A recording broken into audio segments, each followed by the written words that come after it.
Boom, hey internets, before we jump into the interview, I want to say that this video was done in collaboration with the good people at DCon. DesignerCon is a premier destination for brands, toys, collectibles, fashion brands, artwork of all types. It's a great event. If you do have a brand, I would have you consider thinking of attending there and check out the vibe. Having said that, let's get to the interview.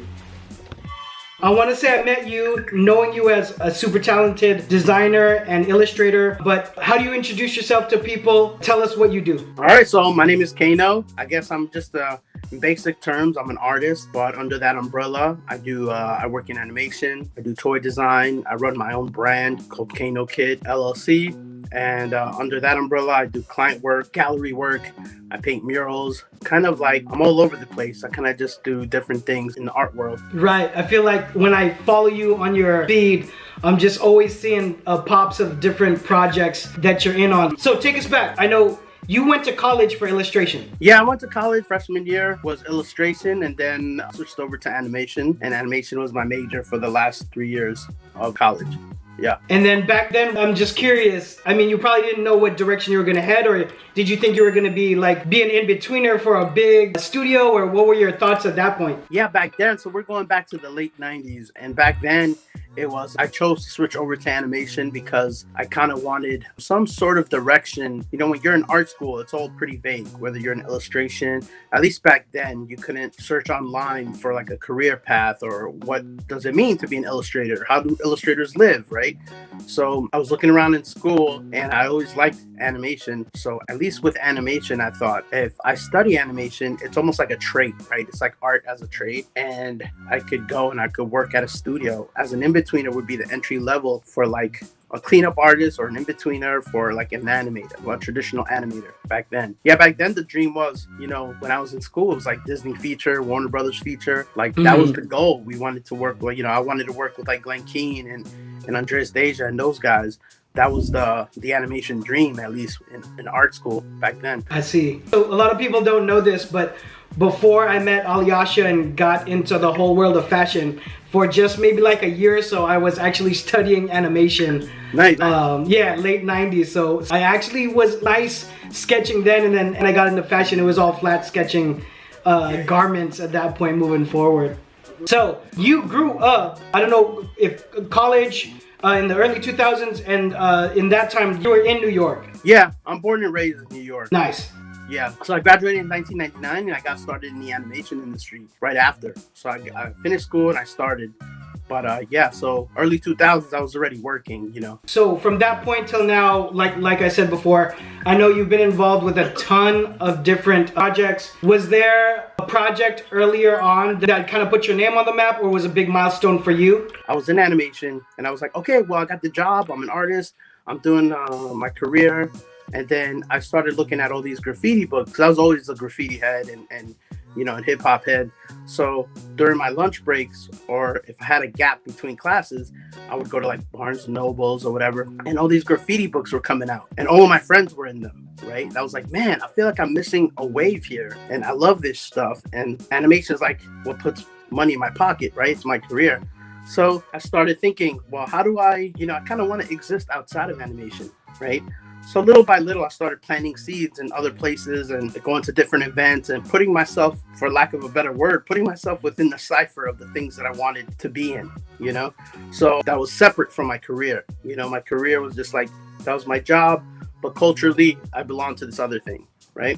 So the first thing anyone ever hired me for, which was outside of animation, was I painted a backdrop this was for the Food Network. There was this guy in the early 2000s. He was famous. He was called the Naked Chef, Jamie Oliver. Oh, yeah, I remember that. Yeah. His whole thing was that he cooked out on the street for people, right? I mean, it's very common now, but he was the first person to do it, like, I guess, on TV. So I was hired to paint like graffiti backdrop for his dinner. It was a private dinner. It was only like his close friends. I didn't get invited to it. I just got permission to paint it. But that was because at MTV, people knew I was like, you know, the graffiti kid, right? And somebody left MTV, went to Food Network, and then they reached out to me for this gig. So I got to paint that on Emeril Lagasse's soundstage, right? Wow. So it was cool. I got to see his kitchen and everything. And afterwards, they let me like rate this because, you know, it's a live set. So whenever he cooks, they put new groceries in there. Right. So they paid me, and then I got to raid the kitchen. Like I went in the fridge and I grabbed all the shit. Me and my girlfriend just took everything. So that was cool. That was the first time I got a job that was because I was Kano. You know what I mean? Right. So it wasn't just me providing a service for a studio. It was like almost like a branding thing. I didn't brand it because, I mean, there was no social media or anything. It was just kind of like a cool gig. But I remember I loved the way it felt, right?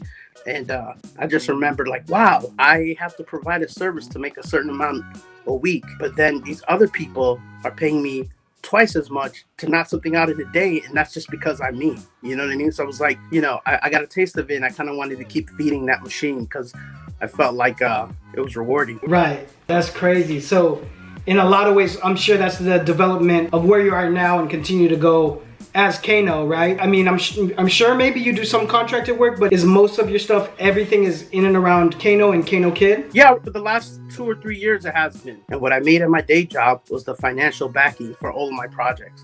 Like I would self-produce my toys, my prints. If I had to do art shows, I would be very picky, you know, just kind of like choose the ones that were worth my time because I didn't have a lot of time because I'm working this other job.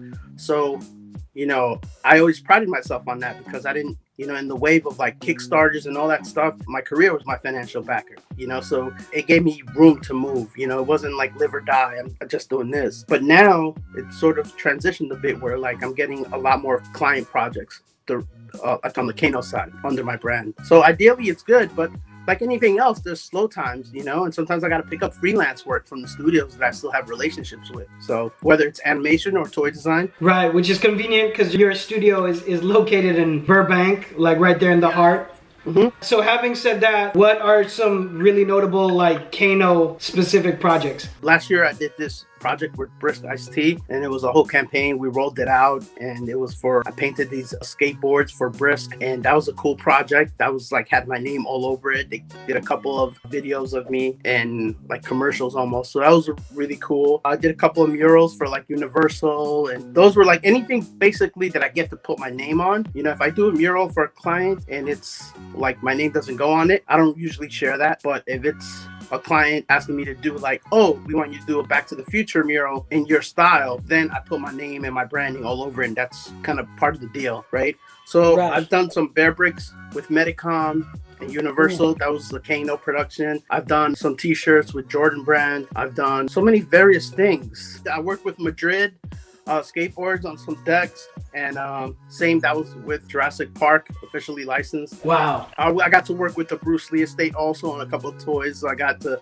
work with them. Those were Kano projects that I'm very proud of. Dope. Wow, crazy body of work. And I'm sure, because my flow is crazy sometimes, but man, I'm trying to imagine. That's so cool to know that you do character design, illustration, and now that's kind of brought into your persona of your day-to-day now. But yeah, like all the disciplines carry over, you know, that informs my style. People always ask, where do you develop your style? And it's like from years of being a character designer, you know? Right, and also I feel like your style continues to evolve, right? You take the cues from all of the new work as well. Yeah, you know, you want to keep pushing it, and, you know, you get bored of it also. You know, so you've worked with a lot of corporate companies, and I'm sure very smaller independent people. You know that hustle, you know that grind. I know you have a designer's eye. Obviously my channel speaks to a lot of brands. What advice would you give a brand that's starting to launch their product out there? I would say what I've learned from doing that is that in your head, at least for yourself, try to think about what kind of artist or brand you want to be, and do that kind of work, right? If it doesn't sit within those parameters, if you see something that you don't want to be known for, then don't do it. Work on projects, almost like, how do I say, like work on projects on the low to keep money on the table, so that when it comes to your brand, you can afford to say no to certain things. You don't have to feel cornered and feel like, man, I can't pass up this job. You should be able to say no. For my brand, I can't rock it, but you know, like I could just do it on the low and not, you know, work for hire kind of, you know? Right, it's almost like keeping your artist integrity, and then on corporate speak, we call that staying on brand, right? Yeah, so there's that, and there's also like, for me, for example, I do different things, right? If I see something that I want to be a part of, I start doing a lot of research. Not a ton of research, but I start looking into it, and I start actually trying to participate in it somehow, right? If there's an industry or a scene that you fancy or you're a fan of and you want to be a participant, then put yourself in those spaces, right? Don't be a stranger to them. You know, you go to a couple of events and then people start just recognizing you, and then you start talking to people and building relationships. And before you know it, you are a participant. So I think it's important to go out and be a part of it, you know? Dope. I'm gonna hit you with one more question. I have to ask you what lies ahead, or what I should say, minus any non-disclosure agreements, like what projects do you have coming up? I have a new toy, a Bumblebee toy coming out with Hasbro and Unruly. That's a new designer vinyl, and that's open for pre-order now at unruly.com. That'll be shipping in September, I think. So there's that. That's like something I designed like a couple of years ago, but it's finally coming out, which is the nature of that toy business. I have like a clothing streetwear time capsule. It's just like me and this other company. I won't announce it yet, but it's small. So dropping that, I'm excited because that's a space I don't really work too much in, but I'm a fan of it. Dope. Actually, so I lied. I'm gonna ask you one more question, because I feel like it's gonna speak to a certain demo that's on my channel. But like, I know I have a lot of artists and designers that are kind of just trying to forge a name, and I'm sure they can relate to a lot of different ways to the success of your career right now. Like, a lot of kids want to get to that, but they want to forge their own artistic name creatively, and that could go in so many genres. What advice do you have for that kid? The best advice I could share with someone like that is that this takes time to build, right? Like, if you're a young kid and you're looking at my profile or at my website and you're impressed and you want to do it all, like, just know I'm 44 years old, man. Like, I'm not a, you know, I'm Kano kid, but I'm not a kid, right? So it's like, I've been building this, and there's doors that I've knocked that haven't been opened, and then 5 years later they open, you know? So it's just one of those things that you have to kind of just do it for the right reasons. Don't do it because you want to clout chase. Do it because this is the long run. This is something that you're building for yourself, you know? It's almost kind of like, it takes time to build, but once it's built, it's almost like you get to enjoy like the cheat code that you made for yourself, right? And you don't have to go back to work, to a cubicle or whatever. If it was as easy as a motivational quote on the internet, then everybody would just quit their job and be fine, right? But that's not the case. So, you know, when you see someone who's like, does their own thing and they're kind of like a little further down in life, they put in a lot of work. You have to understand that there's a lot of sacrifice and work that's put into that. I wouldn't say sacrifice, but a lot of energy. You know what I mean? It's like you have to be almost consumed and obsessed with this idea that you want to put in hours and hours into it, you know? So it takes a lot of work to be able just to be an artist for a living if you don't want to be like the cliche starving artist, you know? So just know that it doesn't come easy. You just have to build it. Dope. That's going to be so much value to different people viewing the platform. But how can people reach out to you or follow your movements? Best way to follow what I'm doing is on Instagram. That's the only like social media that I'm kind of like consistent with, and I post new stuff as it's happening or when I can on there, and usually check my DMs. I'm pretty good about that. So our website is linked to it, kanokid.com. I have a shop on there, and usually if it's not already sold out, you know, I usually put new stuff up there. So first of many content pieces we'll do together. All of those relevant links will be down below in the description. You need to follow this man. Amazing artist, visionary, illustrator, super talented dude. Kano, I'm super hyped to have you on the channel, so thank you for this. Thank you. Appreciate you. All right, we're gonna sign out, and we'll see you guys on the next video.